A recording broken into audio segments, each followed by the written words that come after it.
Muito boa tarde, boa noite, boa madrugada para você que acompanha o canal do Apollo. Vocês aí interessados em economia, vamos fazer um pequeno vídeo falando um pouquinho sobre a história do pensamento econômico, né?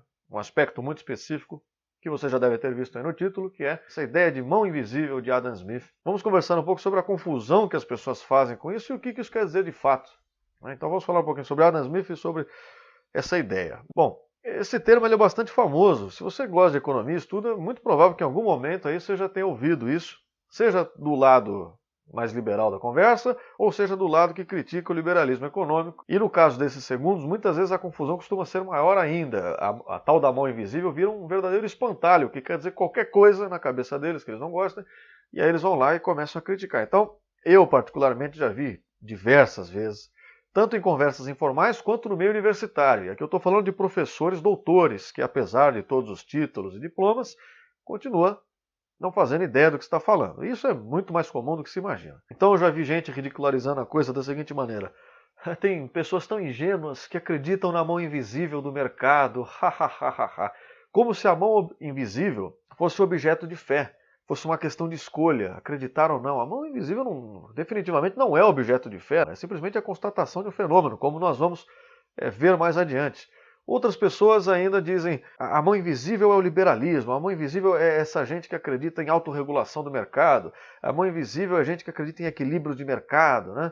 A mão invisível de Adam Smith é a infalibilidade no mercado, é uma fé que as pessoas têm no mercado. Repito, primeiro que não é nenhuma dessas coisas e segundo que não é objeto de fé. A mão invisível é uma simples metáfora utilizada por Adam Smith como uma síntese de uma ideia que ele vem construindo ao longo de pelo menos 17 anos, desde que ele começou a escrever a Teoria dos Sentimentos Morais, em 1759, talvez. E trata-se de apenas uma breve passagem em duas de suas obras, tanto em A Riqueza das Nações quanto em A Teoria dos Sentimentos Morais. Nos dois casos é colocado como uma pequena passagem, como uma pequena metáfora para sintetizar uma ideia maior que ele vinha construindo ao longo do seu raciocínio. Então, essa é a primeira coisa que a gente tem que entender. Adam Smith nunca criou o conceito técnico da mão invisível. Ele nunca fez assim, a mão invisível, dois pontos, né? Abre o capítulo com esse título e explica. A mão invisível é isso, isso, isso, isso. Não, é uma simples metáfora que quer dizer algo muito simples e muito, muito recorrente na história do pensamento da humanidade, no pensamento histórico, no pensamento de sociólogos, no pensamento da economia, como nesse caso, no pensamento de filósofos desde a antiguidade. Certo? Então a mão invisível nada mais, nada menos quer dizer do que um desencadeamento de consequências não premeditadas que as nossas ações têm. Então, muitas vezes, nós agimos em prol de uma causa e, com isso, produzimos tantos outros efeitos que não necessariamente nós tínhamos conhecimento de que eles seriam desencadeados ou não necessariamente tínhamos a intenção. Ou seja, aquilo, embora aconteça, nós tendo essa consciência ou não é exatamente a motivação para aquela nossa ação, para aquilo que nós estamos fazendo. Então, eu vou citar para vocês aqui, eu vou ler especificamente os dois pequenos trechos em que aparece essa expressão da mão invisível, onde Adam Smith fala sobre isso, e a gente vai ver que trata-se exatamente disso, uma pequena metáfora para explicar consequências não premeditadas das nossas ações, que às vezes parecem desconexas, às vezes parecem estar, por isso que chama-se mão invisível e não mão visível, né? Às vezes elas parecem estar invisíveis por estarem diluídas numa cadeia de eventos que não nos é clara num primeiro momento.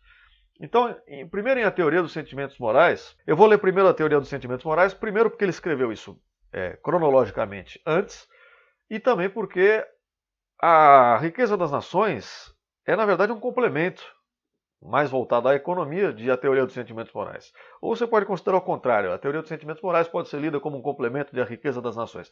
Embora ler A Riqueza das Nações seja uma coisa extremamente chata. É um dos livros mais chatos que você pode ler na sua vida, em que o sujeito passa 200 ou 300 páginas explicando por que o preço do milho na Inglaterra está de determinada forma. Enfim, é realmente uma leitura muito enfadonha. Mas, se você quiser conhecer, não tem outro jeito, né? Só lendo mesmo para chegar lá. Eu vou fazer alguns cortes, né? Fazer alguns pulos aqui para não ficar muito grande. Então ele diz aqui, ó, os ricos, apesar de seu natural egoísmo e rapinagem, embora eles queiram apenas sua própria conveniência, embora o único fim que eles proponham dos trabalhos dos milhares a quem eles empregam seja a gratificação dos seus próprios desejos vãos e insaciáveis, eles dividem com os pobres o produto de todos os seus aprimoramentos.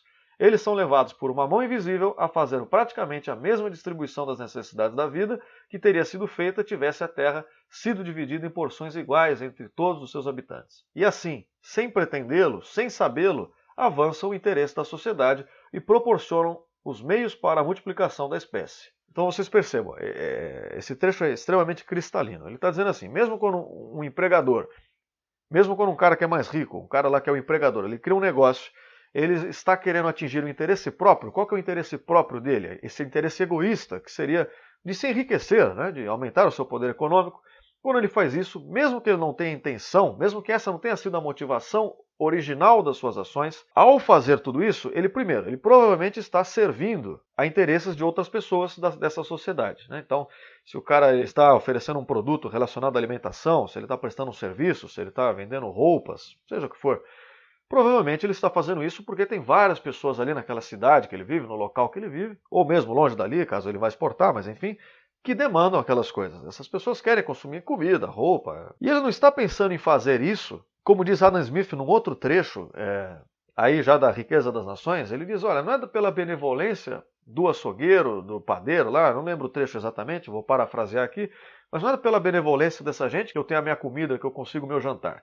É porque esses caras estão tentando enriquecer, estão tentando atingir interesses pessoais deles, sejam egoístas ou não, mas para atingirem isso, eles acabam precisando atender interesses de outras pessoas, como dele próprio, Adam Smith, que não quer ter que caçar um javali para jantar, ele prefere ir lá na mercearia e comprar a carne, né? Por exemplo. Isso está relacionado também com a divisão do trabalho. Quando o cara lá está fazendo uma coisa para atingir o próprio interesse, isso desencadeia uma série de eventos que muitas vezes não são premeditados, não são visíveis, não estão no horizonte de consciência do sujeito, mas que acabam levando a consequências para outras pessoas.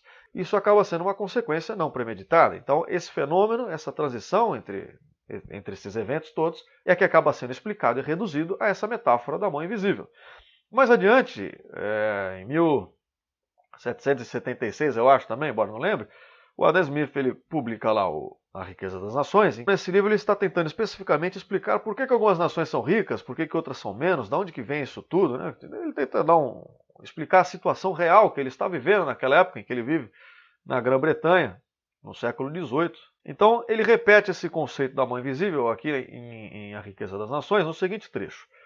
Como cada indivíduo, portanto, se esforça tanto quanto ele puder, seja para empregar seu capital e suporte à indústria doméstica, seja para dirigir aquela indústria de modo que seu produto possa ser do maior valor, cada indivíduo necessariamente trabalha para tornar a renda anual da sociedade tão grande quanto ele possa. Ele geralmente, de fato, não pretende promover o interesse público, nem sabe o quanto ele está o promovendo. Ao preferir o apoio de uma indústria doméstica à estrangeira, ele pretende apenas a sua própria segurança. E ao dirigir aquela indústria de tal maneira que o seu produto seja de maior valor, ele pretende apenas o seu próprio ganho, e ele é neste, como em muitos outros casos, levado por uma mão invisível a promover um fim que não era parte da sua intenção. E nem sempre é pior para a sociedade que não fosse parte dela. Ao perseguir o seu próprio interesse, ele frequentemente promove o da sociedade mais efetivamente do que quando ele realmente pretende promovê-lo. Então eu não vou estender a explicação porque eu simplesmente repetiria o que eu acabei de dizer na primeira parte, na primeira citação da mão invisível. Mas vocês percebem, não é um conceito técnico, é simplesmente uma síntese desse processo, de que algumas consequências não premeditadas ocorrem conforme se dá a atividade econômica. E que mesmo quando fazem parte desse horizonte de consciência, vamos supor que a pessoa até saiba de algumas dessas consequências, mas mesmo que ele saiba, não necessariamente essa foi a motivação para que ele tomasse aquelas ações, certo? Isso, como eu digo, não é um objeto de fé. Você não precisa ter que, poxa vida, eu não tenho evidência nenhuma, não posso deduzir isso logicamente, então eu vou acreditar por uma força mística que as coisas sejam assim. Não, as coisas de fato são assim. O sujeito, na busca de sua riqueza, promove também novas situações para a sociedade ao seu entorno. Então, mão invisível nada tem a ver com equilíbrio de mercado, infalibilidade do mercado, curvas de preferência, com objeto de qualquer mistificação e fé, todas essas baboseiras que a gente ouve por aí, inclusive de pessoas diplomadas, certo? Enquanto é isso, um beijo na alma a todos vocês e até a próxima.